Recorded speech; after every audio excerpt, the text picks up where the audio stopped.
നാഗേശ്വർ ജ്യോതിർലിംഗം സാധനാപദത്തിനൊപ്പം അടുത്തതായി നമ്മൾ കാണുന്ന ക്ഷേത്രമാണ് നാഗേശ്വർ ജ്യോതിർലിംഗം. ഗുജറാത്തിലെ ദ്വാരകയ്ക്ക് സമീപം സ്ഥിതി ചെയ്യുന്ന പുണ്യപുരാതനമായൊരു ശിവക്ഷേത്രമാണ് നാഗേശ്വർ ജ്യോതിർലിംഗം. ഭാരതത്തിലെ 12 ജ്യോതിർലിംഗങ്ങളിൽ 10ാമത്തേതാണ് ഈ ജ്യോതിർലിംഗം. ഗുജറാത്തിലെ സൗരാഷ്ട്ര മേഖലയിൽ ദേവഭൂമി ദ്വാരകയിൽ ജില്ലയിലാണ് ഈ ക്ഷേത്രം സ്ഥിതി ചെയ്യുന്നത്. അതായത് പ്രധാന ദ്വാരക നഗരത്തിൽ നിന്നും ഏകദേശം 15-18 കിലോമീറ്റർ അകലെയാണ് ഈ ക്ഷേത്രം. ക്ഷേത്രത്തിൻ്റെ കൃത്യമായ നിർമ്മാണ തീയതി ചരിത്രരേഖകളിൽ വ്യക്തമല്ലെങ്കിലും ഈ ജ്യോതിർലിംഗം സ്വയംഭൂ, അതായത് സ്വയം ഉണ്ടായതാണെന്ന് ആണ് വിശ്വാസം. പുരാണങ്ങളിൽ പാണ്ഡവർ ഇവിടെ പ്രാർത്ഥിച്ചിരുന്നതായി പരാമർശമുണ്ട്. ക്ഷേത്രത്തിൻ്റെ ആധുനിക ഘടന 1750 മുഗൾ മന്ത്രിയായിരുന്ന നവാൽ റായ് നിർമ്മിച്ചതാണെന്ന് പറയപ്പെടുന്നു. പിന്നീട് ക്ഷേത്രം നവീകരിക്കപ്പെടുകയും ഇന്ന് കാണുന്ന രീതിയിലുള്ള 25 മീറ്റർ ഉയരമുള്ള ഭീമാകാരമായ ശിവരൂപം പണികഴിപ്പിക്കുകയും ചെയ്തു. നാഗേശ്വർ ജ്യോതിർലിംഗത്തെക്കുറിച്ച് ഐതിഹ്യം ശിവപുരാണത്തിലെ കോടിരുദ്ര സംഹിതയിലാണ് വിശദമായി പ്രതിപാദിച്ചിരിക്കുന്നത്. ഈ കഥ പ്രധാനമായും അസുര ദമ്പതികളായ ദാരുകൻ, ദാരുകി എന്നിവരെയും ശിവഭക്തനായ സുപ്രിയനെയും കേന്ദ്രീകരിച്ചുള്ളതാണ്.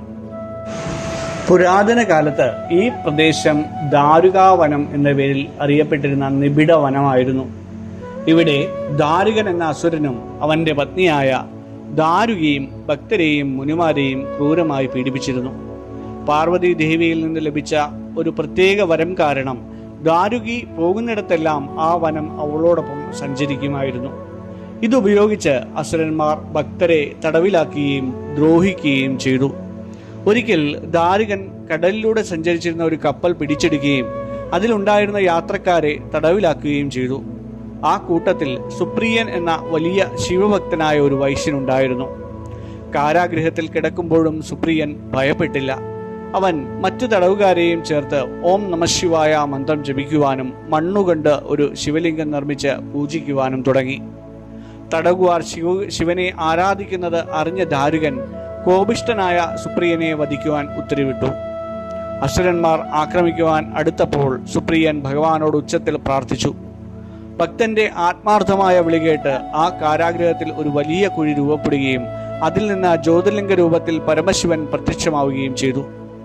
ശിവൻ തൻ്റെ അമോഘമായ പാശുപതാസ്ത്രം ഉപയോഗിച്ച് ദാരുകനെയും മറ്റ് അസുരന്മാരെയും വധിച്ചു. എന്നാൽ ദാരുകി ദേവിയെ പ്രാർത്ഥിച്ച് തൻ്റെ വംശത്തെ രക്ഷിക്കുവാൻ അപേക്ഷിച്ചു. ഒടുവിൽ ശാന്തനായ ഭഗവാൻ ഈ വനം ഭക്തർക്ക് ആരാധനയ്ക്കായി വിട്ടുകൊടുക്കണമെന്നും അവിടെ താൻ കലിയുഗത്തിൽ ഭക്തരെ രക്ഷിക്കുവാൻ കുടികൊള്ളുമെന്നും അരുളി ചെയ്തു. ശിവൻ തൻ്റെ ശരീരത്തിൽ നാഗങ്ങളെ അണിയുന്നവനാണ്.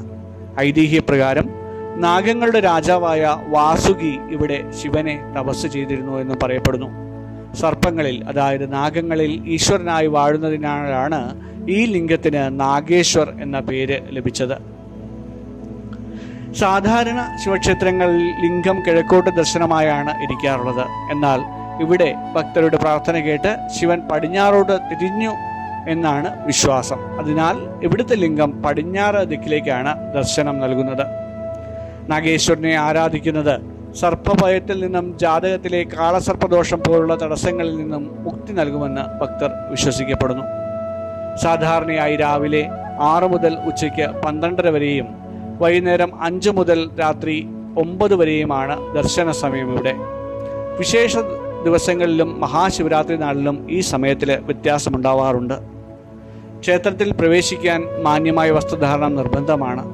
വേഷവിധാനത്തിൽ വലിയ നിയന്ത്രണങ്ങളില്ല എങ്കിലും പുരുഷന്മാർ ഷർട്ടോ ടീഷർട്ടോ ധരിക്കാം.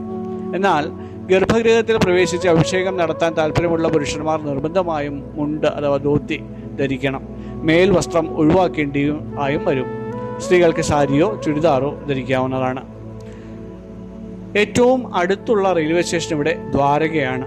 ഇവിടെ നിന്നും ക്ഷേത്രത്തിലേക്ക് ടാക്സികളോ ഓട്ടോറിക്ഷകളോ ബസ്സുകളൊക്കെ സുലഭമായിട്ട് ലഭ്യമാണ്. വിമാനത്താവളം അടുത്ത് വരുന്നത് ജാംനഗറാണ്. പോർബന്ദർ 100 കിലോമീറ്റർ അകലെയാണ് വരിക. ഇവിടെ നിന്നൊക്കെ ടാക്സിയിലും ദ്വാരകയിലേക്ക് എത്തിച്ചേരാവുന്നതാണ്. ഗുജറാത്തിലെ പ്രമുഖ നഗരങ്ങളിൽ നിന്നും ദ്വാരകയിലേക്ക് ബസ് സർവീസുകൾ ധാരാളമുണ്ട്. ദ്വാരകയിൽ നിന്ന് ബേത് ദ്വാരക വഴി ബേത് ദ്വാരകയിലേക്ക് പോകുന്ന വഴിയാണ് നമുക്ക് ഈ നാഗേശ്വർ ക്ഷേത്രം ദർശിക്കുവാൻ സാധിക്കുന്നത്. കാണാം നമുക്ക് സാധനാപദത്തിനൊപ്പം നാഗേശ്വർ ജ്യോതിർലിംഗം.